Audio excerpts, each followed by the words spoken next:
तो प्रेम की बात है उधो, वंदगी तेरे बस की नहीं है। यहां शरद के होते हैं सौदे, आशिकी इतनी सस्ती नहीं है। ये तो प्रेम की बात है उधो।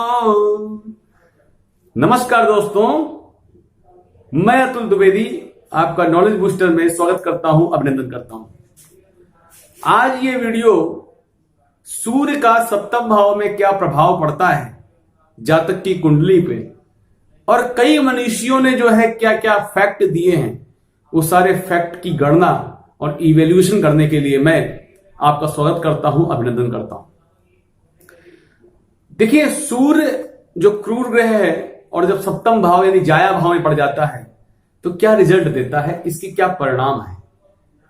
तो मानसागर के हिसाब से जो है एक श्लोक आया है, इसके बाद मैं अपनी बात करना शुरू करूंगा।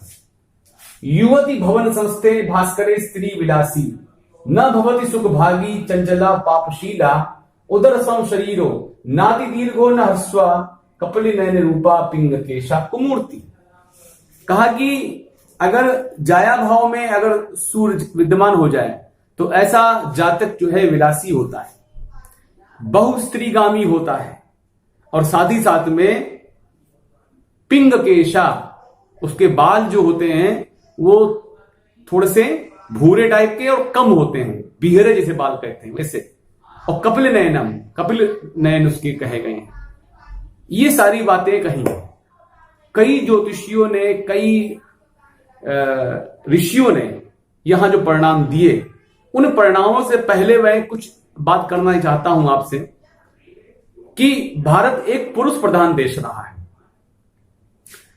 लेकिन वैदिक काल में स्त्री और पुरुष दोनों को अब बराबरी का दर्जा दिया गया है। भगवान ने सबसे पहले नर नारीश्वर, जिसको शिव और पार्वती का एक स्वरूप आप देखिए, उसमें आधे शिव हैं आधी पार्वती हैं। ये एक बात का द्योतक है कि एक ही चीज में दो तत्व हैं, नर और नारी। नारी की बड़ी महिमा बताई गई है। यत्र नारेस्तु पूजन्ते रमन्ते तत्र देवता, जहां नारियों की पूजा होती है वहां देवता निवास करते हैं। लेकिन भारतीय नारियों, लेकिन हर जगह से उन नारियों का शास्त्रानुकूल हमेशा से जो है अपवाद प्रतिवाद रहा है, जो कुभारियां हैं, जो जिनका चरित्र जो है दूषित है, और जो कुलक्षणा है। ऐसा शास्त्र में ऐसे ऐसे वर्ड दिए गए हैं जिनको मैं उच्चारण नहीं कर सकता हूं आपके सामने, इसलिए जो है उनको भारतीय नारी की संज्ञा से अलग कहा गया है। आज ये जो टॉपिक है, जाया भाव में यानी पत्नी भाव में सूर्य विद्यमान है। मेरा अपना एक अनुभव है या अपना विश्लेषण है कि कहा जाता है कि किसी भी पुरुष के पीछे स्त्री का हाथ होता है, उन्नति में भी और अवनति में भी। महाभारत का युद्ध हुआ, कारण स्त्री द्रौपदी, उसका चीरहरण किया गया, इसलिए महाभारत का युद्ध हुआ। इन्हीं कारणों से परिप्रेक्ष्य महाभारत हुआ। सीता, महारानी सीता की वजह से राम रावण युद्ध हुआ। तो युद्ध से पहले स्त्री कारण बनी। स्त्री का कारण बनना बड़े से बड़े युद्ध का कारण रहा। तो सूर्य जिसका यहां विद्यमान होता है, इन सारी चीजों के पहले जब ये लिखा गया सूत्र मानसागरी के अनुसार, उस टाइम की बात अगर करी जाए तो आप देखिए, यवनों का, मोहम्मद बिन कासिम का, मुगलों का बराबर आक्रमण हो रहा था। उनका धर्म संप्रदाय क्या कहता है? उनका धर्म संप्रदाय बहुस्त्री गामी है, यानी उनके यहां एक से कई स्त्रियां होने का द्योतक रहा है, जबकि हमारे यहां वैदिक सभ्यता में ऐसी स्थिति कभी नहीं रही। एको शिवा शिवोवा या शिवोवा, एको नारी नारीवा नारीवा, यानी एक ही पत्नी जिसकी है वो चरित्रवान व्यक्ति कहा गया है। उसी तरीके से जिसका एक शिव है, एक यानी एक ईश्वर है, उसको जो है भक्त कहा गया है। यानी कहने का भी अभिप्राय मेरा यह है कि मेरे गुरुजी कहा करते थे कि सलाम सबको करो, सलाम सबको करो, लेकिन सजदा किसी एक का करना चाहिए। सलाम सबको करो लेकिन सजदा किसी एक का करना चाहिए। आज इसी टॉपिक पर जो हम लोग बात करते हैं। चलिए आइए हम लोग टॉपिक पर बात करते हैं कि अगर सूर्य यहां पर बैठा हुआ है तो क्या परिणाम देता है। देखिए, तब के जमाने में जब आक्रमणकारी या आक्रांता जो है भारत पर आक्रमण करते थे, उस टाइम में सूत्र लिखे जाते थे। कहीं ना कहीं नारियों की सुरक्षा की भावना रहती थी। जब यहां का पुरुष नारियों की सुरक्षा करने में असमर्थ होने लगा तो उसको समाज से, शिक्षा से पहले बहिष्कृत किया गया, उसको शिक्षित नहीं करने दिया गया। क्यों?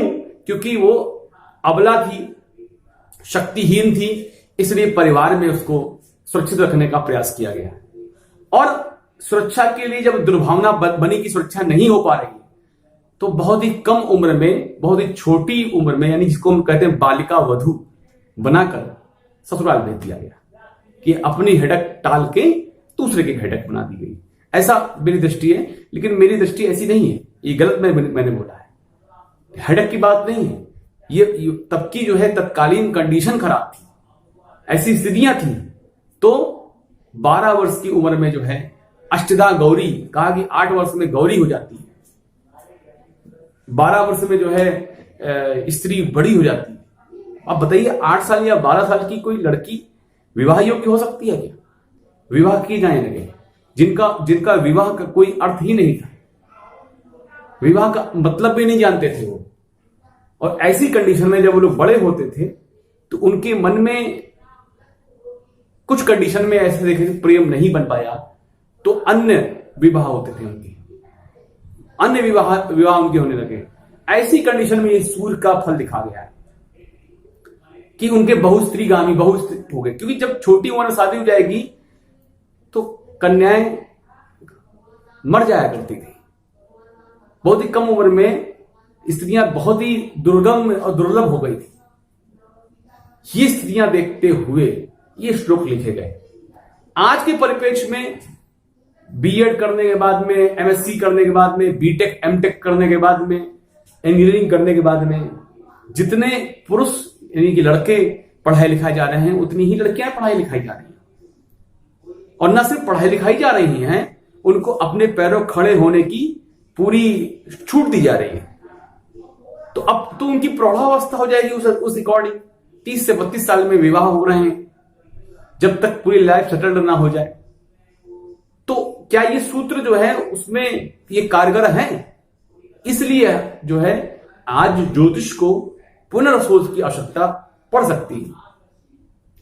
आज 30 से 32 साल की उम्र में जो है विवाह हो रहे हैं, अगर उससे हम लोग जोड़े कि 8 साल की उम्र में लड़की गौरी हो गई और 12 साल में उसका विवाह कर देना चाहिए। अगर 12 साल में विवाह कर देना चाहिए तो इसका मतलब ये कि आज तो 36 साल में शादी हो रही है, 3 गुनी स्थिति बन गई है। तो वो बूढ़ी हो गई, प्रौढ़ा हो गई, या पुरुष प्रौढ़ हो गया सॉरी।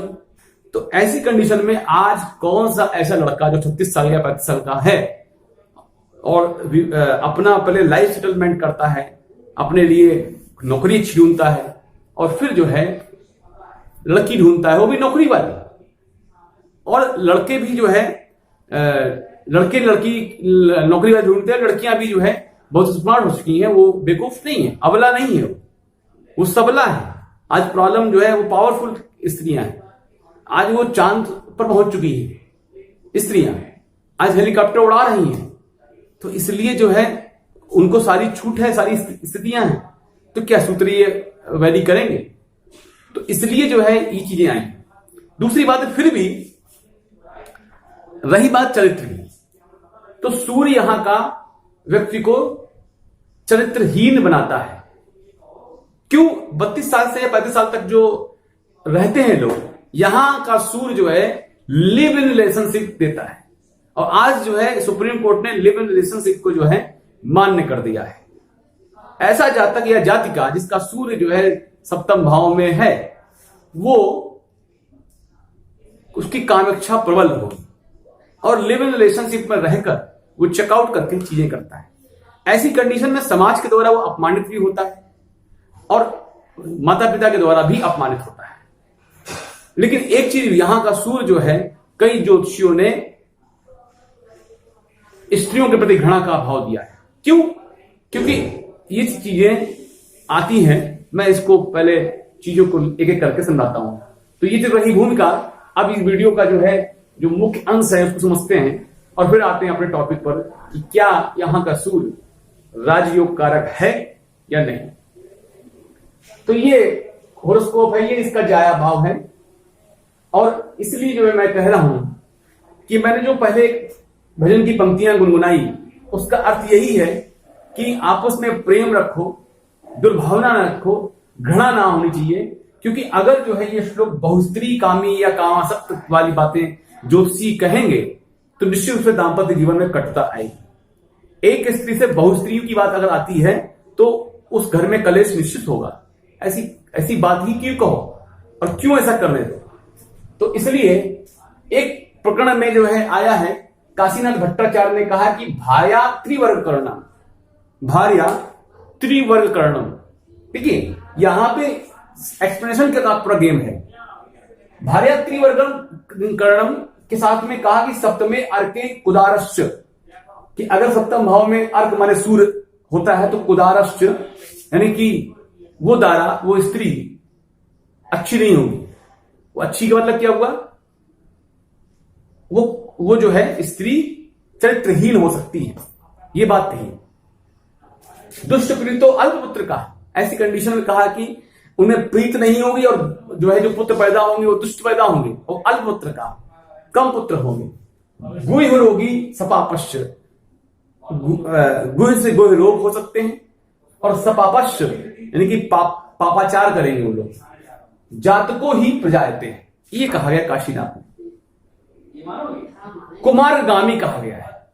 देखिए कुंवारी स्त्रियों से संयोग करके, कुंवारी स्त्रियों से लाभ लेकर उनको बरगला के, ऐसे लोग जो हैं जो होते हैं सूर्य के, ऐसे लोग जो होते हैं वो पहले लाभ कमाते हैं। कैसे लाभ कमाते हैं? उनको जो है अपने प्रेम पास में फंसाकर लाभ कमाते हैं और फिर उनका तिरस्कार करते हैं। वही स्त्रियां उनको घृणा करती हैं और वही लड़कियां उनको हानि भी पहुंचाती हैं। कैसे? अगर ताकतवर हैं तो कोर्ट कचहरी के द्वारा, और अगर ताकतवर नहीं है तो फिर श्राप के द्वारा। तो भी वो ऐसी स्थिति में व्यक्ति भाग्यहीन बन जाता है। ऐसा व्यक्ति डरपोक होता है, बहु स्त्री के भोग से क्षीण हो जाता है। जब कई स्त्रियों का भोग करता है तो क्षीणता आ जाती है, ठगी करता है, 420 करता है इसे कहते हैं, और समर में विजयी होता है। ये काशीनाथ भट्टाचार्य का परिणाम है। विवाह देर से होता है, ये मैं नहीं बता रहा हूं, ये मैं ज्योतिषियों को बता रहा हूं, इसलिए आप मुझ पर जो है पॉइंट ऑफ नहीं, ये मैंने रिजल्ट बताए हैं। इसके बाद में राजा के द्वारा अपमानित होता है, विवाह उपरांत भाग्योदय, स्त्री के सहयोग से भाग्योदय, लोगों के प्रति दाह करने के कारण नींद न आना, स्त्रियों का तिरस्कार, स्त्रियों से घृणा और दाम्पत्य सुख बाधक, स्वतंत्रता प्रिय, ये सारी बातें आती हैं। अब देखिए मैं इस पर डिस्कशन करना चाहता हूं कि ऐसे व्यक्ति जो होते हैं जिनका सूर्य सप्तम में होता है, और मैं केवल अकेले सूर्य की बात कर रहा हूं, यदि वो पाप दृष्टि से युक्त हैं या पापक ग्रह से युति संबंध बनाए हुए तो ये सारे बैड रिजल्ट दिखाई पड़ते हैं। अकेला सूर्य जो यहां बैठता है वो 2 विवाह कारक होता है। इसकी कंडीशन में जो है पत्नी पहले मर जाए या पत्नी पुत्र को जन्म न ले पाए, ऐसी स्थिति में जो है ये कंडीशन क्रिएट होती है। लेकिन स्त्रियों के प्रति घृणा भाव, ये कंडीशन होती है। अब देखिए विवाह के उपरांत भाग्योदय कहा गया है। ऐसी कंडीशन में मैंने जो अनुभव किया है वो अनुभव ये है कि सूर्य सप्तम भाव में जब पड़ा होता है 7th हाउस में, तो ऐसी कंडीशन में देखने को ये मिला है ऐसा व्यक्ति जो है विवाह के उपरांत जो है धन कमाता है या स्त्री की हेल्प से जो है धन कमाता है। अब इसमें विवाह होना कोई जरूरी बात नहीं है। इसका मतलब ये हो कई ऐसी है स्थितियां जो स्त्रियों के भाग्य से धन कमाते हैं। कई बार ऐसा देखने को मिला है, कोई स्त्री मित्र सहयोग करती है, धन से सहयोग करती है और मेंटली सहयोग करती है। आजकल स्त्रियां सबल हो चुकी हैं तो वो सहयोग करती हैं, पुरुष का भी सहयोग करती हैं। और ऐसे भी देखने को मिला है कुछ स्त्रियां सिविल सेवा की मान तैयारी कर रहे हैं बच्चे, तो आपस में बैठ के गुड फ्रेंडशिप करने के बाद में उनको पढ़ाने का भी काम करती है, सिखाने का भी काम करती है। तो ऐसी कंडीशन में ये सूर्य यहाँ का जो है अच्छा रिजल्ट देने वाला होता है, इसलिए सूर्य यहाँ का भाग्यकारक बना रहता है उस पुरुष के लिए। लेकिन स्त्रियों का तिरस्कार और घृणा पात्र कब बनता है? जब ऐसा जातक जो है उन पर कुदृष्टि डालता है या खराब नजर डालता है। तो ऐसी कंडीशन में यहां का सूर्य इनको बैड रिजल्ट देना शुरू कर देता है। इसलिए यदि ये व्यक्ति चरित्रवान रहकर अपना कार्य करे तो यहां का सूर्य राज्यमान धारक है। दूसरी बात यह है कि जो पॉइंट पे बात करते हैं, क्या ऐसा व्यक्ति अधिकारी बन सकता है? क्या हो सकता है? मैंने ज्यादातर देखा है कि ऐसे व्यक्ति इंडस्ट्रियस होते हैं, उद्यमी होते हैं। चाहे वो फैक्ट्री बना के, चाहे वो स्कूल खोल के, चाहे वो कोचिंग खोल के, चाहे वो पार्टनरशिप के द्वारा। लड़कियां बहुत जल्दी उनकी पार्टनर बन जाती हैं, तो पार्टनरशिप की वजह से भी जो है उनको लाभ होता है। वो कब होता है? जब दो यानी कि वृष, कन्या, मकर, कर्क, वृश्चिक और मीन राशियों में। देखिए मैं फिर से बोल रहा हूं, आप लोग ध्यान से इसको, अगर यहां पे 2, 6, 10, 4, 8 और 12 यानी कि वृष, कन्या, मकर, कर्क, वृश्चिक और मीन राशियां अगर यहां पड़ जाती हैं और साथ में सूर्य है, तो ऐसा व्यक्ति जो है पार्टनरशिप में, इंडस्ट्रीज में, फैक्ट्री में, व्यापार में लाभ कमाता है। और अगर वो नौकरी भी करता है तो 50 साल तक उसकी नौकरी या धंधा चलते रहते हैं। 50 साल के बाद में उसकी स्त्री के मर जाने के बाद में या वह स्त्री के विरोध हो जाने के बाद में, यदि स्त्री से विवाह नहीं हुआ और ऐसे भी पार्टनर देखने को मिले हैं जो विवाह ना होने के बाद में भी वो उसके व्यापारिक संबंध उससे हैं, तो ऐसी कंडीशन में उसके मर जाने के बाद में उसका धंधा चौपट, उसकी नौकरी चौपट और ये मृतप्राय है। ऐसी कंडीशन भी देखने को मिली। अगर पुरुष राशि में जो है, पुरुष राशि में यहां सूर्य बैठा हुआ है, मैंने पहली वीडियो में सब बताया है पुरुष राशि क्या होती है, स्त्री राशि क्या होती है, अग्नि राशि क्या होती है, भूमि राशि क्या होती है, सब लिखा हुआ है। उससे वहां से आप वीडियो देखिए जो लग्न में सूर्य है उस पर मैंने बताया। तो सूर्य जो है यहां बैठा तो ड्रास्टिक चेंजमेंट आता है, उतार चढ़ाव रहता है वैसा आने जाने में, ठीक है। हाँ, अगर यहां पे मिथुन तुला और मकर राशियां हो, 3, 7, 10 नंबर पे 3, 7, 10 नंबर पे अगर सूर्य यहां बैठा हो, तो ऐसा व्यक्ति एजुकेशन के क्षेत्र में लाभ कमाता है, अधिकारी बन सकता है, यानी कि वो सिविल सेवा में जा सकता है, अधिकारी बन सकता है। कानून विषयक चीजों, मैंने यहां का सूर्य जो है ज्यादातर व्यक्ति को कानून विषयक, वकील इत्यादि के कुंडली में भी देखा है। कानून विषयक चीजों में बात करते हैं और संगीत और साहित्य का बड़ा जानकार होता है। इसका मतलब ये है कि यहाँ पे जो है उसको आर्ट के प्रति भी और कल्चर के प्रति, कवि के प्रति भी उसको अच्छा सूर्य देता है। जबकि यहां पर वृश्चिक, कर्क और मीन राशि यदि पड़ी हो तो ऐसा व्यक्ति डॉक्टर बनता है। डॉक्टर के लिए यहां का सूर्य बहुत अच्छा सूर्य कहलाता है। नहर अधिकारी बनता है, जो नहर इत्यादि पानी जल से जुड़ा हुआ कोई चीज है वहां का अधिकारी बन सकता है।